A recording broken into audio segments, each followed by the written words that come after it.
40 गुण युक्त अरहंत परमेश्वरी की जय। मंत्र आचार्य महाराज की जय।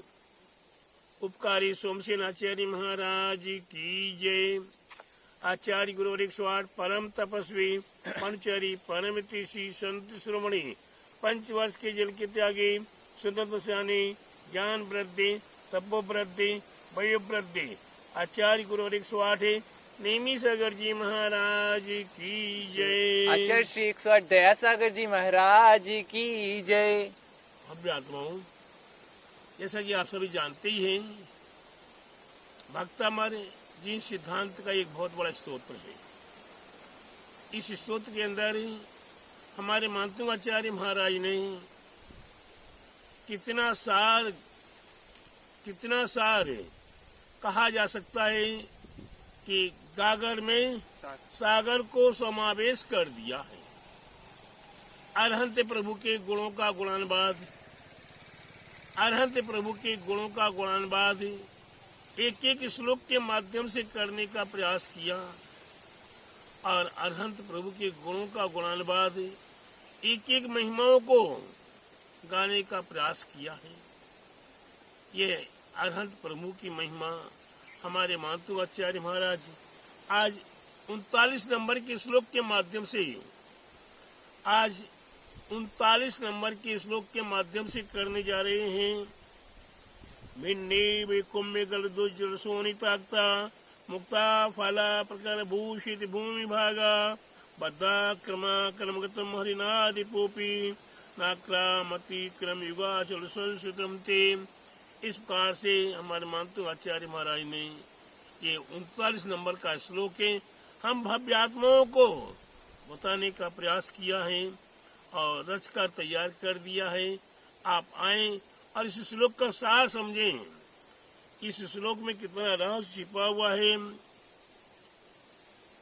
विदारण किए हुए हाथी के कुंभगत से उज्ज्वल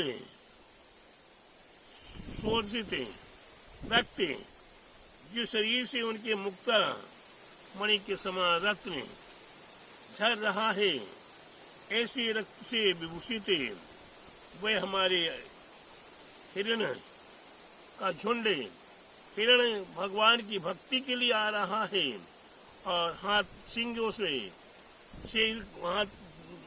हिरण को देखकर भी एक बार उसके ऊपर वार करता, लेकिन फिर दिखता रही मैं कहाँ हूँ, मैं कैसा हूँ। तब वह अपने आप को सोचता है और भगवान के चरणों में आकर नतमस्तक हो जाता है। ऐसा वह सिंह हिरण की रक्षा के लिए, हिरण भगवान के चरणों में आकर भगवान की भक्ति के लिए निरंतर तत्पर हो जाता है। ऐसा वह हाथी, वह गज और उसके माथे पर शेर आकर, कौन शेर आकर झपट जाता है और जब उसे खाने के लिए तैयार होता है पंजों से मारता है तो वहां से रत्न मुक्ता निकल आते हैं, गज मुक्ता निकलते हैं और गज मुक्ता निकलने के उपरांत वह गज मुक्ता कैसी चमक रहे हैं, खून से लथपथ हैं, रक्त से लथपथ हैं, लेकिन वह इतने सुंदर सुशोभित हो रहे हैं, उससे भी अधिक आप शोभायमान हैं, गज मुक्ता से भी अधिक आप शोभायमान हैं। जिनको ऐसे कमल रज मिले, चरण मिले हैं, ऐसे प्रभु के चरण मिले हैं, वह कितना धन है। ऐसा हमारे आपके लिए अपने आप को समर्पण करना किसके चरणों में, ऐसे प्रभु अरहंत के चरणों में। जब वह शेर भी अपने आप को समर्पित कर देता है, अपने कसाओं को छोड़ देता है, अपने पाप को छोड़ देता है, अपनी क्षुधा वेदना को भूल जाता है और कहाँ समर्पित होता है, भगवान के चरणों में समर्पित हो जाता है। शिकार के आवेश में आया हुआ वह शेर, शिकार के आवेश में आया हुआ शिकार से भरा हुआ आवेश में भरा हुआ शेर उसका शिकार नहीं कर पाता। किसका? सामने हाथी आया हुआ है, हाथी भी वार कर लेता है, रक्त मुक्त झरते हैं, उसके उपरांत भी वो वार फिर उसका शिकार नहीं कर पाता है। ऐसे कमल युगल, ऐसे द्वै चरण हमारे आपके लिए प्रभु के मिले हैं। किसके मिले हैं? प्रभु के द्वै चरण मिले हैं। ऐसे चरणों को पकड़ हम क्या अपने आप की कसों को उत्पन्न करेंगे? ऐसे क्रोध के आवेश को उत्पन्न करेंगे क्या शिकार के लिए, या क्या अन्य किसी के ऊपर वार करने के लिए हम कोई शिकार करेंगे, वार करेंगे? अरे भगवान के चरण मिल गए, दुनिया सब भूल गई। कितनी कसाई थी। एक बार की बात बताऊं, कोई भक्त सुविचार करता है कि मैं महाराज जी के पास जाऊंगा, महाराज जी को ऐसा कहूंगा, ऐसा कहूंगा, ऐसा कहूंगा, ऐसा कहूंगा, ऐसा कहूंगा, और घर से वहां से आवेश में निकलता है। कहां से निकलता है? घर से निकलता है आवेश में आकर, और जैसी जैसी वह निकट की ओर आता है, आधे रास्ते आते उसके आधे पौड़ा मिल जाता, और निकट आते ही, कमरे के पास आते ही 10% भाव रह जाते हैं, और गुरु महाराज को देखते ही सब कुछ भूल जाता है। कितने क्रोध के आवेश के भाव लेकर आया था, लेकिन गुरु चरण को देखकर, गुरु पाद मूल को देखकर वे सारे कसाय भूल गया, सारे आवेश को भूल गया। ठीक उसी प्रकार हम अपने प्रभु अनंत की दी चरणों को देखते हैं, अनंत प्रभु को देखते हैं। हे प्रभु, आपके चरण इतने सुंदर हैं, इतने मनमोहक हैं, ये चरण हमें कब मिले? ये चरण मेरी हृदय में बसे और मेरा हृदय आपके चरणों में नतमस्तक रहे। मेरा हृदय आपके चरणों में चढ़ जाए और आपके चरण मेरे हृदय में वास करें। ऐसी हृदय की पवित्र भावनाओं के साथ ये श्लोक 29 नंबर का, 39 नंबर का, 29 नहीं 39 नंबर का श्लोक है। इस 39 नंबर के श्लोक में भगवान के द्वै चरण अपने हृदय में बसाने की भावना है। ऐसी द्वै चरणों की महिमा है, ऐसे भगवान की महिमा है कि कितने भी क्रोध में आया हुआ, आवेश में आया हुआ भी भगवान के द्वै चरणों को देखकर सारा क्रोध आवेश भूल जाता है। यहाँ उसी प्रकार से हमारे मातुंगाचार्य महाराज के साथ ही साथ हमारे सोमसेन आचार्य महाराज, हम भव्य आत्माओं पर उपकार करते हैं। उपकार में भी और उपकार है। एक तो मातुंगाचार्य महाराज का उपकार है, उसके उपकार के पर सोमसेन आचार्य महाराज का उपकार है। कितने सरल प्रणामी थे सोमसेन आचार्य महाराज, कितने नम्र प्रणामी थे, कितने दया के प्रणाम उनके हृदय में बसे हुए थे कि संसारी व्यक्तियों के पर कैसा कैसा उपसर्ग आएगा, कैसी कैसी इच्छाओं की पूर्ति करेंगे, कैसे कैसे उनको अच्छा बुरा चाहिए उसका निवारण करना, बुरे का अच्छे की पूर्ति करना है। वे माँ सोमसेन आचार्य महाराज यंत्र, रिद्धि, मंत्र और अर्घ को भी समावेश कर देते हैं भक्तामर से ही। तो आइए, और ये यंत्राज आपके सामने है। ये यंत्राज, इस यंत्राज की महिमा आप जाने। इस यंत्राज में वही लिखा हुआ है, भिन्नी भिकुमे गल्दो सोनी तख्ता मुक्ता फला प्रकर भूषित भूमि भागा बद्धा क्रमा क्रमगतम हरिनादि पूपी नक्रामति क्रम युगा चल संस्कृतम ते। इस प्रकार से प्रथम चारों दिशाओं में चार एक एक चरण लिखा हुआ है। इसके उपरांत इसमें रिद्धि लिखी हुई है। ओम ह्रीम अरम नमो बचवलीनम जुरम जुरम नमः स्वाहा। मंत्र लिखा हुआ है, ओम नमो येषु वित्तेषु दत्तेषु वर्धमान तव हरमे बट्टी वना येषु मंत्रा पुनः पुनः स्वतः तो न परमंत्र निवेद्राय नमः स्वाहा। ओम नमो भगवते भय भीषण हराय भय विघ्नासुराय राम रीम श्रीम क्षीम नमः। इस बार से ये मंत्र आज है, अर्घ्य चढ़ाने के लिए लिखा हुआ है। ओम रीम युगादि देवना प्रसादाते केसरी भय निवारणाय क्लीं महावीर्याक्ष शैताय हृदय शिवसौ जनेन्द्राय नमः। जलादियारिघम निर्पामिते स्वाहा। इस प्रकार से ये रिद्धि मंत्र और यंत्रराज आपके सामने सातवीं आराधना करने के लिए मंत्रराज भी अर्घ्य भी उसका छंद उसका श्लोक है, उसका मंत्र आपके लिए बताया गया है। साथ ही साथ आप विचार करें ये रिद्धि मंत्रराज आपके लिए क्या काम आएगा।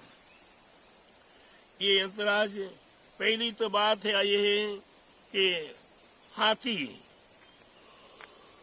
के ऊपर शेर ने वार किया फिर भी हाथी का कुछ नहीं बिगड़ा, तो वह शेर से जो विघ्न उत्पन्न होने वाला है, शेर के माध्यम से संकट आने वाला है, उस शेर से बचाव करने के लिए, सिंह से रक्षित करने के लिए और सिंह के संहार की शक्ति को नष्ट करने के लिए, शेर को नष्ट करने के लिए नहीं, शेर जो दूसरे का संहार करने वाला है उस शक्ति को नष्ट कर देना।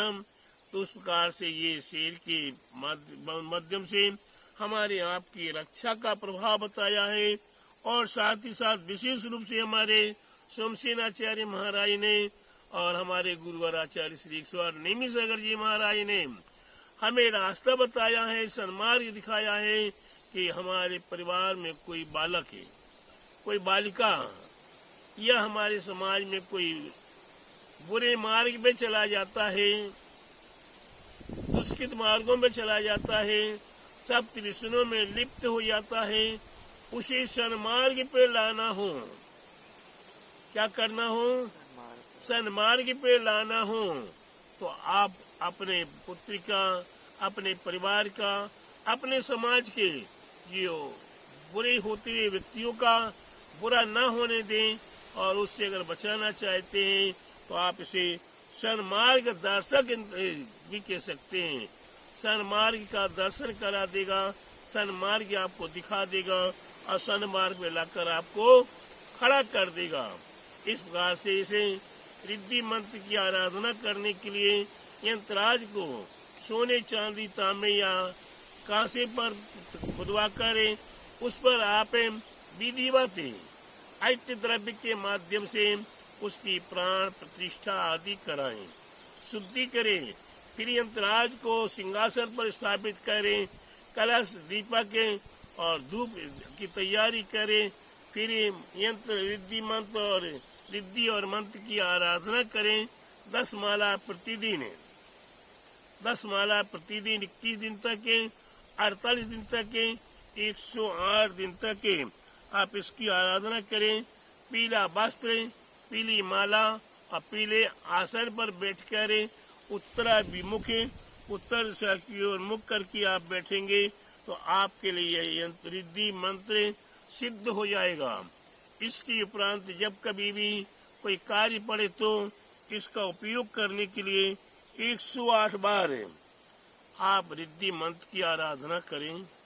सामने का उपद्रव, सामने आने वाला संकट और सामने वाला भक्त अगर दुष्मार्ग पे गया है तो उसे भी सन्मार्ग में लाने का प्रयास किया जा सकता है। लेकिन करना आपको सरल भावों के साथ होगा, आपको नम्र भावों के साथ होगा।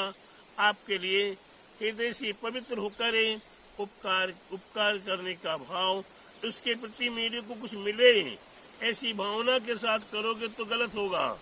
लेकिन आप सहज भाव से किसी को सन्मार्ग में लाने की भावना करते हैं तो यह आपके लिए रिद्धि मंत्र कार्यकारी हो जाता है।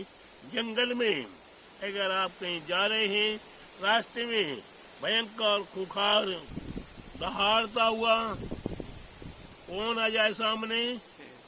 शेर आ जाए। जो शेर अपने लक्ष्य का पक्का होता है, जो शेर कभी मरा हुआ मांस पड़ा हुआ हो, मरा हुआ कोई जानवर पड़ा हुआ तो नहीं खाएगा। जो शेर अपने हाथों से ही मार कर फिर उसे खाता है, ऐसे वो खूंखार शेर अगर आपको जंगल में मिल जाता है, रास्ता चलते मिल जाता है। आजकल तो रास्ते बचे नहीं, आजकल तो बिल्कुल हाईवे रास्ते हो गए हैं, ट्रेन में प्लेन में उड़ने की ताकत आ गई है, पैदल चलने की तो बात ही नहीं है। फिर भी ना जाने कब कौन से तीव्र पाप कर्म के उदय से कभी जंगल से भी शेर शहर में आ जाता है। आजकल तो लोग घर में ही शेर बोल देते हैं, सहज भाव से बोल देते हैं। लोग बाग चर्चा कर रहे थे, सौरभ भैया, लोग बाग, लोग माने इंसान, बाग माने शेर। ये लोग और बाघ आपस में चर्चा कर रहे थे। विचार करो, बाघ के सामने कौन सी लोग की ताकत है जो खड़ा होके बात कर ले। अरे वो सर्कस के शेर भी, उनके सामने भी हर इंसान खड़े होके बात नहीं कर पाता है। ये पिंजरे में बंद उसके पास भी कोई बात नहीं कर पाता है। उसके अलावा यहाँ लोग बाग कहाँ, वो विजय चौधरी की दुकान पे बात कर रहे थे, वो पान की दुकान पे बात कर रहे थे, वो जैन मंदिर के पास बात कर रहे थे, वो बाजार में बात कर रहे थे। और लोग और बाग विजय चौधरी की दुकान पे, वो मंदिर में, वो बाजार में, मंदिर के सामने। विचार करो, ये बाघ जंगलों में रहने वाला यहाँ शहर में कहाँ आ गया, या बंडा में कहाँ से आ गया। विचार करते हुए और गहराई से जब विचार किया तो देखते कि लोग और बाघ, लोग और बाघ क्या है। ये देखने से ऊपर का शरीर का जो ढांचा है ये लोग है, ये ढांचा क्या है, ये लोग है। और इसके अंदर जो खुखार कसाय भरी हुई है वे बाघ है। क्या है, कसाय भरी हुई है वही बाघ है। कसाय ने और शरीर ने मिलके बात कर लिया तो क्या हो गया, लोग बाघ।